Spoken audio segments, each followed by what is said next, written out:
Assalamualaikum warahmatullahi wabarakatuh.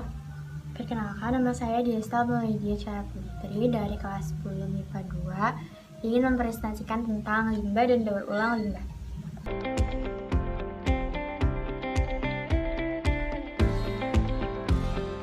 Jenis limbah yang pertama itu ada limbah organik, yang kedua ada limbah anorganik, yang ketiga ada limbah B3 atau bahan beracun berbahaya.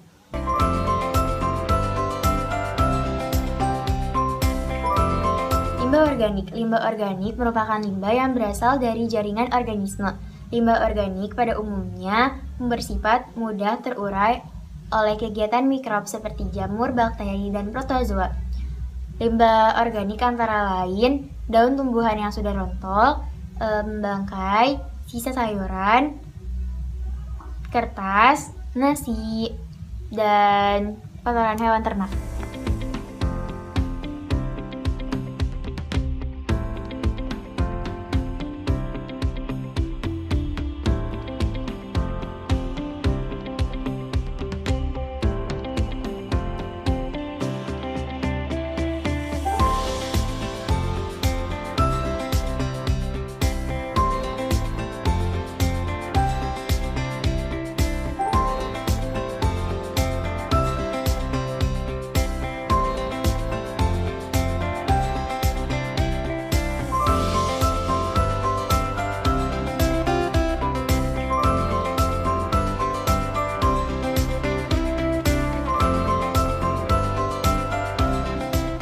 Limbah anorganik merupakan limbah yang berasal dari alam atau bukan dari jaringan organisme. Limbah organik umumnya sulit atau tidak dapat diuraikan. Limbah anorganik antara lain besi, aluminium, kaca, timah,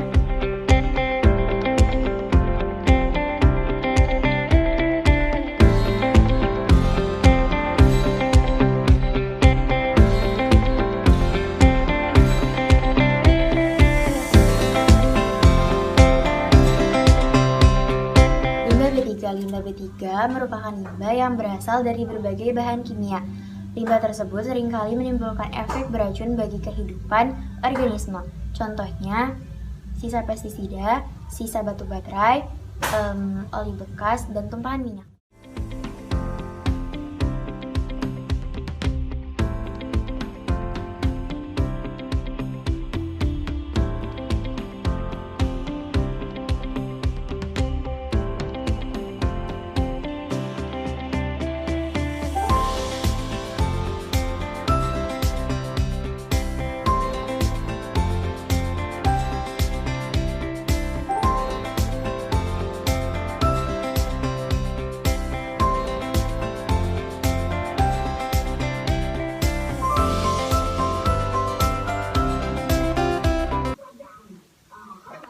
Yang kedua, ada penanganan limbah. Penanganan limbah, sebagian limbah dapat dimanfaatkan kembali, terutama limbah organik, antara lain sebagai berikut.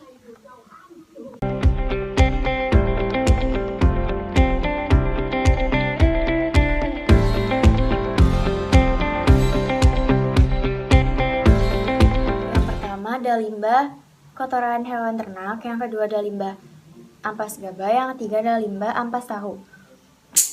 Yang pertama ada limbah kotoran ternak. Limbah kotoran ternak dapat dimanfaatkan sebagai pupuk kandang.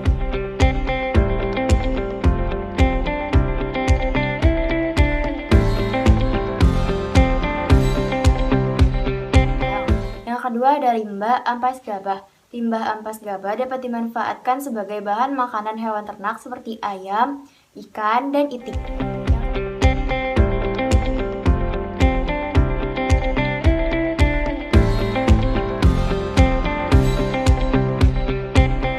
Ketiga ada limbah ampas tahu. Ampas tahu dikenal memiliki kandungan gizi yang sangat tinggi sehingga sangat baik untuk bahan makanan ternak.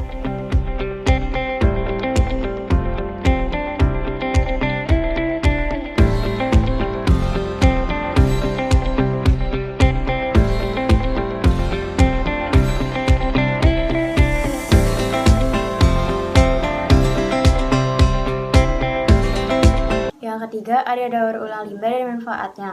Daur ulang merupakan pemrosesan kembali barang atau materi yang pernah digunakan untuk mendapatkan produk baru. Daur ulang dapat dikatakan sebagai suatu proses penggunaan secara berulang-ulang.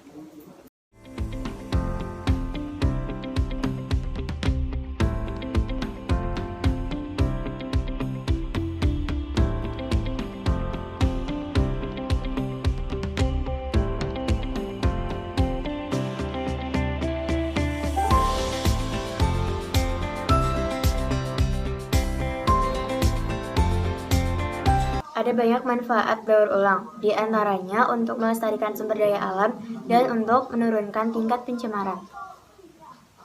Limbah organik dan limbah anorganik dapat didaur ulang menjadi beberapa produk yang berguna untuk kehidupan manusia, antara lain sebagai berikut.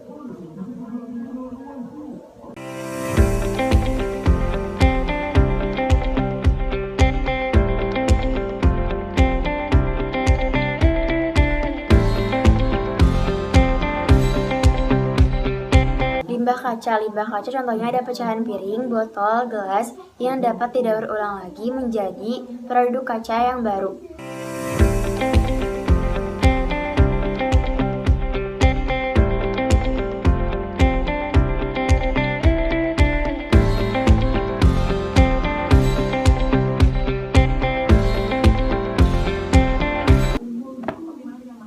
Limbah aluminium contohnya seperti bekas minuman kaleng yang dapat didaur ulang lagi untuk berbagai keperluan.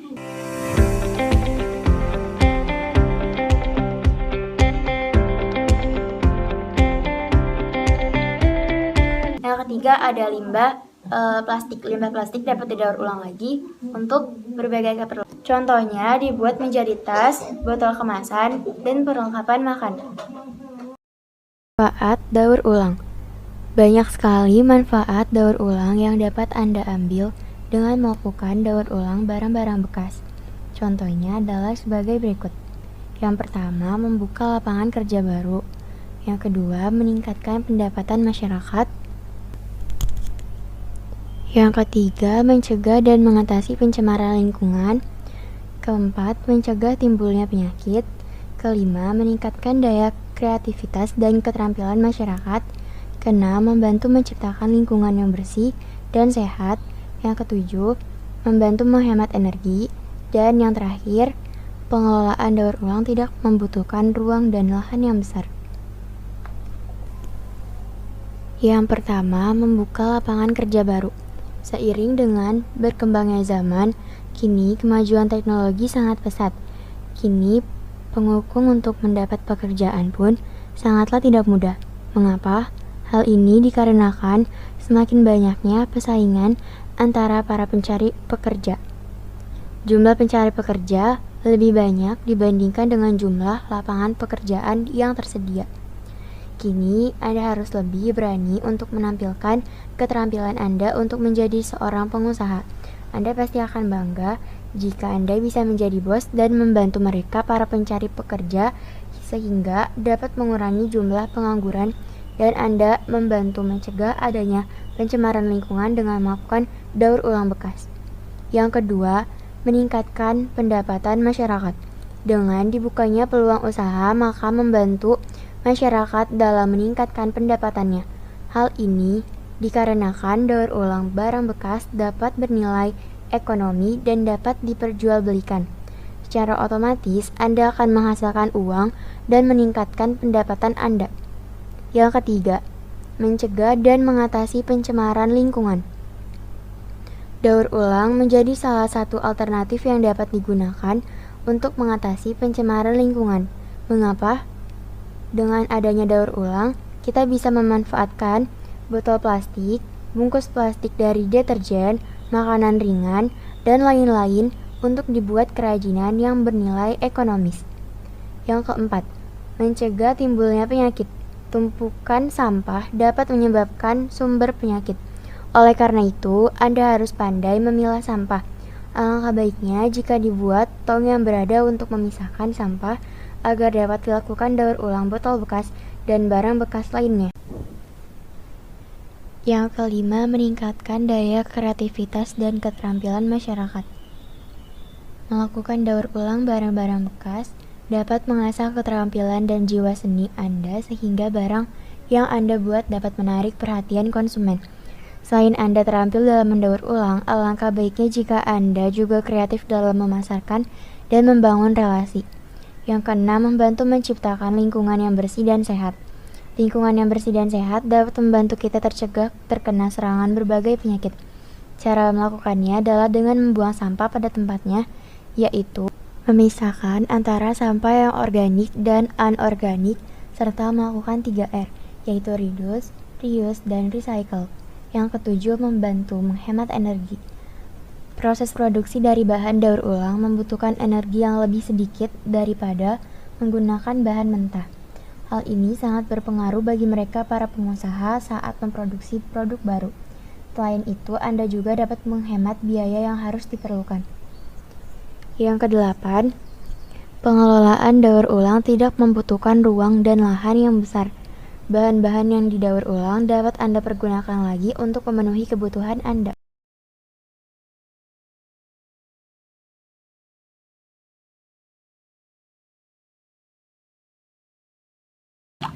Cara membuat bingkai dari koran bekas. Ada lem, lalu ember dan air. Bahan yang dibutuhkan adalah ada koran,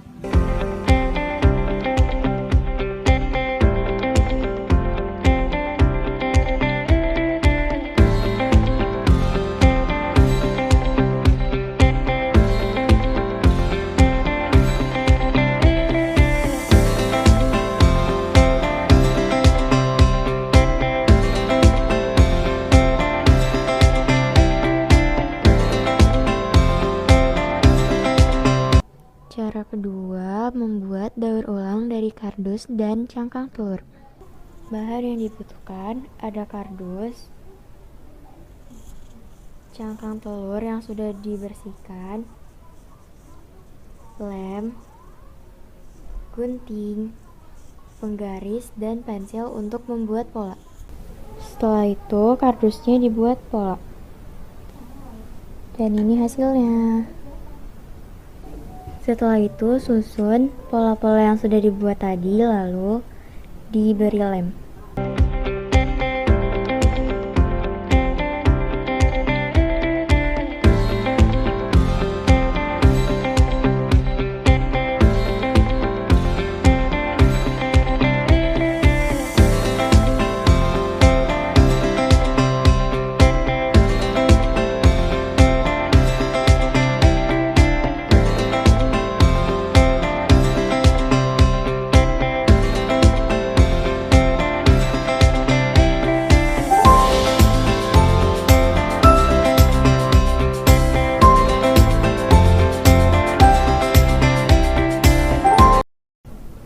Setelah ditempel, jadinya seperti ini. Setelah semua polanya sudah ditempel, jadinya seperti ini.